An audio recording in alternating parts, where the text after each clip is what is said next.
அனைவருக்கும் வணக்கம். ஸ்ரீ விஷ்ணு ஜோ நிலைய பிரசன்ன ஜோயிடர் குமரராஜ் பேசுறேன். இன்றைய பதிவில் என்ன பார்க்க போறோம்னா, ராகு கேதுக்கள் பாத்தீங்கன்னா பயிற்சி ஆகுறாங்க 18/5/2025 அன்று. அதாவது மீனத்தில் இருக்கிற ராகு பகவான் பாத்தீங்கன்னா கும்பத்துக்கு வர போறாரு. கண்ணியில் இருக்கிற கேது பகவான் பாத்தீங்கன்னா சிம்மத்துக்கு போக போறாரு. ஒரு 1.5 வருட காலகட்டங்கள் பாத்தீங்கன்னா அங்கதான் இருப்பாங்க. 18 மாதங்கள் பயணம். அதனால கும்பத்துல பாத்தீங்கன்னா ராகு 18 மாதங்கள் இருப்பாரு. சிம்மத்துல பாத்தீங்கன்னா கேது 18 மாதங்கள் இருப்பார். கன்னிராசி பொறுத்த வரைக்கும் பாத்தீங்கன்னா 6ஆம் ஸ்தானத்துக்கு ராகு போறாரு, 12ஆம் ஸ்தானத்துக்கு கேது வராரு. அதாவது வேலையில தொழில எல்லாம் ஒரு மாற்றங்கள் கிடைக்கிறது, வருமானங்கள் அதிகரிக்கிறது, பிரச்சனைகள் எல்லாம் தீர்றது, கணவன் மனைவியோட ஒற்றுமையா அதாவது பிரிவினைகள் இருந்ததுன்னா அதுக்குண்டான ஒரு தீர்வு கிடைக்கக்கூடிய காலகட்டமா இருக்கும். புதிதா திருமணங்கள் கைகூடும். ஏதாவது தடை தாமதங்கள் தடங்கள் எல்லாம் இருந்துகிட்டே இருந்திருக்கு. எது ஒன்றையும் அதெல்லாம் சரியாகக்கூடிய காலகட்டங்கள், பிரச்சனை தீரும், வம்பு வழக்குகள்லாம் தீரும். அந்த மாதிரி ஒரு இதுல பாத்தீங்கன்னா ராகுனால நன்மைகள் இருக்கு. எப்பவுமே ராகு ஒரு பக்கம் நன்மை செய்துட்டு இருந்தா ஒரு பக்கம் பாத்தீங்கன்னா கேது தீமை செய்துட்டு இருப்பார். கேது ஒரு பக்கம் நன்மை செய்தா ராகு ஒரு பக்கம் தீமை செய்யறோம். அந்த மாதிரிதான் எப்பவுமே ராகு கேதுக்கள் வரும். இப்ப ராகு 6ஆம் ஸ்தானத்துல பாத்தீங்கன்னா உள்ள வர்றதே பாத்தீங்கன்னா பூரட்டாதி நட்சத்திரத்துல வர்றாரு. பூரட்டாதி நட்சத்திரம் பாத்தீங்கன்னா 3 பாதங்கள் பாத்தீங்கன்னா ராகு இருப்பார். கிட்டத்தட்ட 6 மாத காலங்கள் பாத்தீங்கன்னா பூரட்டாதி நட்சத்திரத்துல தான் இருப்பார். இந்த பூரட்டாதி நட்சத்திரம் குருவுடைய நட்சத்திரம். குரு பாத்தீங்கன்னா கன்னியை பொறுத்த வரைக்கும் 4ஆம் ஸ்தான அதிபதி, 7ஆம் ஸ்தான அதிபதி. அதாவது வீடு, வாகனங்கள், அதே மாதிரி தாயை பத்தி சொல்றது, நம்மளுடைய சுகஸ்தானம்னு சொல்லக்கூடிய அந்த 4ஆம் வீடு, கல்வி, இதெல்லாம் சொல்லக்கூடியது. அந்த நட்சத்திரத்துல குருவுடைய நட்சத்திரத்துல அவர் ராகு வர்றப்ப அதனால வளர்ச்சிகள் தான் எப்பவுமே இருக்கும்.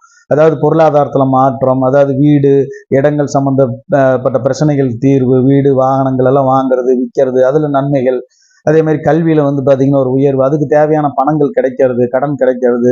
கடன் அப்படிங்கிறது பாத்தீங்கன்னா தேவைக்கேற்ப நம்ம அதிகமாகவே கிடைக்கக்கூடிய ஒரு காலகட்டமா இருக்கும். தொழிலுக்காகவோ நம்ம தேவைகளுக்காகவோ சுபகாரியங்களுக்கும் பாத்தீங்கன்னா செய்யக்கூடிய ஒரு காலகட்டமா இருக்கும். 7ஆம் ஸ்தானம்ங்கிறது பாத்தீங்கன்னா உதவியில் செய்யக்கூடிய இடம். அது கணவன் மனைவி, அந்த மனைவி ஸ்தானம் கூட. அப்ப அவங்ககிட்ட இருக்கிற அந்த பிரச்சனைகள் தீரக்கூடிய ஒரு காலகட்டமா இருக்கும். கூட்டாளிகள்னால பாத்தீங்கன்னா இதுவரைக்கும் தொல்லைகள் இருந்ததுன்னா அது சரியாகக்கூடிய ஒரு காலகட்டமா இருக்கும். நண்பர்களுடைய ஒத்துழைப்பு கிடைக்கும்.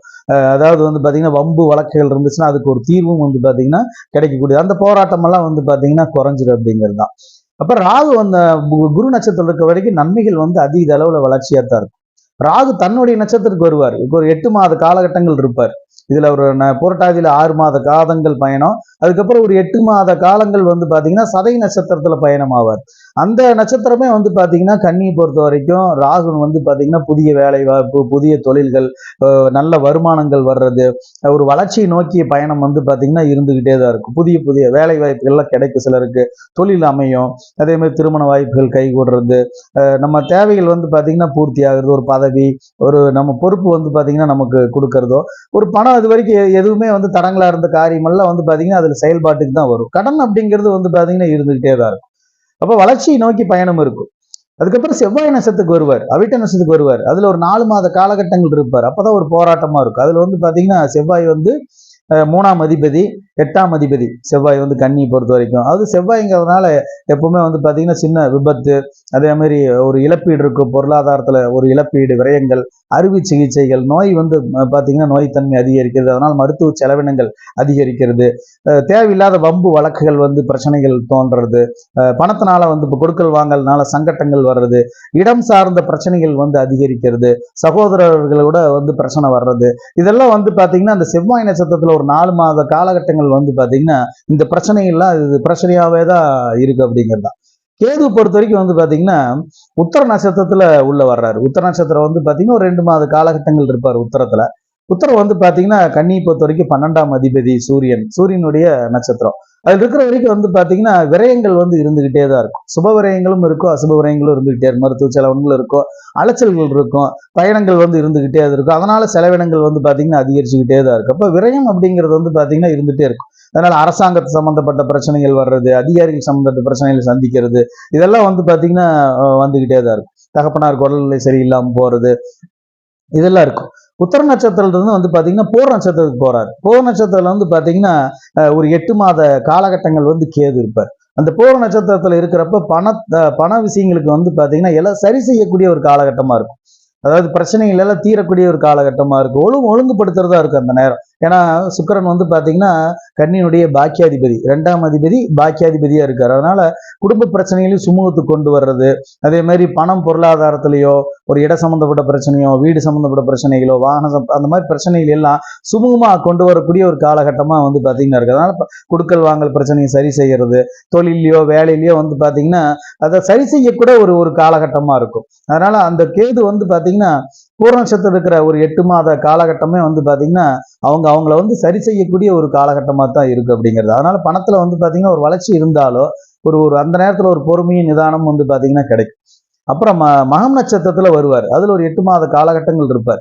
இந்த மக நட்சத்திரத்துல வர்றப்ப வந்து பாத்தீங்கன்னா ஒரு போராட்டங்கள் வந்து பாத்தீங்கன்னா அதிகமாகும். ஒரு பிரச்சனைகள் பண பிரச்சனைகள் அதிகரிக்கும், வம்பு வழக்கல், கடன் அதிகமாகும். ஒரு நெருக்கடியான சூழ்நிலையே இருப்பார். எப்பவுமே நட்சத்திரத்துக்கு தகுந்த மாதிரி ஒரு மாதிரி தான் வந்து பாத்தீங்கன்னா ராகு கேதுக்கள் நன்மையும் தீமையும் கலந்தே தான் இருந்துகிட்டே இருக்கும். அதுலயும் வந்து பாத்தீங்கன்னா கன்னிராசி பொறுத்தவரைக்கும் பெருமளவுல வந்து பாத்தீங்கன்னா அதிக அளவுல ஒரு நன்மைகள் தான் நிறைய இருக்கு. அதனால பிரச்சனைகள் அப்படிங்கிறது தீரும். இந்த சில திருமண வாய்ப்புகள் கைகூடும், சுபகாரியங்கள் நடக்கும். அதே மாதிரி வந்து பாத்தீங்கன்னா புதிய வேலை வாய்ப்பு, ஒரு பொறுப்புகள் கிடைக்கும், ஒரு பதவிகள் பொறுப்புகள் கிடைக்கக்கூடிய ஒரு காலகட்டம். வருமானங்கள் வந்து பாத்தீங்கன்னா அதிகரிக்கும். அதே மாதிரி செலவினங்களும் கூட வந்துகிட்டே தான் இருக்கு. பயணங்கள் அதிகரிக்கும். கேது நட்சத்திரத்துல வந்து பாத்தீங்கன்னா ஒரு கேது வந்து இருக்கிறப்ப ஆன்மீக பயணங்கள் அதிகமா போறது, அதே மாதிரி சுற்றுலாக்கள் செல்றது, அதில் இறைவன் சார்ந்து போறக்கூடிய அந்த இதுதான் வந்து பாத்தீங்கன்னா பெரிய புண்ணிய ஸ்தலங்கள் சென்றுட்டு வர்றது, இந்த மாதிரி எல்லாம் வந்து பாத்தீங்கன்னா அதனால ஏற்படக்கூடிய விரயங்கள், ஒரு உடல் வந்து பாத்தீங்கன்னா ஒத்துழைக்காது, சுகஸ்தானத்தை ஒரு பலவீனப்படுத்தும். அந்த அந்த மாதிரி எல்லாம் வந்து பாத்தீங்கன்னா பிரச்சனைகள் வரக்கூடிய காலமா கேது வந்து பாத்தீங்கன்னா மக நட்சத்திர வரப்பு இருக்கும். அப்ப ராகு கேது பொறுத்த வரைக்கும் வந்து பாத்தீங்கன்னா கன்னிராசி பொறுத்த வரைக்கும் அதிக அளவுல நன்மை இருக்கு. எல்லாத்திலுமே வந்து பாத்தீங்கன்னா ஒரு வேகம் கிடைக்கும். பழைய பிரச்சனைகள் எல்லாம் வந்து பாத்தீங்கன்னா ஒரு தீர்வுக்கு வரக்கூடிய வந்து பாத்தீங்கன்னா காலகட்டமா தான் இருக்கும். இது வழிபாடுன்னு பார்த்தா விநாயகரனுடைய வழிபாடு வந்து பாத்தீங்கன்னா அதிக அளவில் வச்சுக்கணும். சங்கடகர சதுர்த்தி வழிபாடு வந்து பாத்தீங்கன்னா ரெகுலரா வச்சுக்கிறது நல்லது. அதே மாதிரி பழமையான சிவன் கோயில்கள், பழமையான பெருமாள் கோயில்கள் சென்று வழிபட்டு வரணும். ரங்கநாதர் வந்து அடிக்கடி பார்த்துட்டு இருக்கிறது, வழிபட்டு வர்றது வந்து பாத்தீங்கன்னா விசேஷ நற்பலன்களை எல்லாம் கொடுக்கக்கூடியதா இருக்கு அப்படிங்கிறத. இந்த பதிவு புதுசுனா சப்ஸ்கிரைப் பண்ணுங்க, மறக்காம ஷேர் பண்ணுங்க, மறக்காம பெல் ஐக்கான் கிளிக் பண்ணிக்கோங்க. நன்றி, வணக்கம்.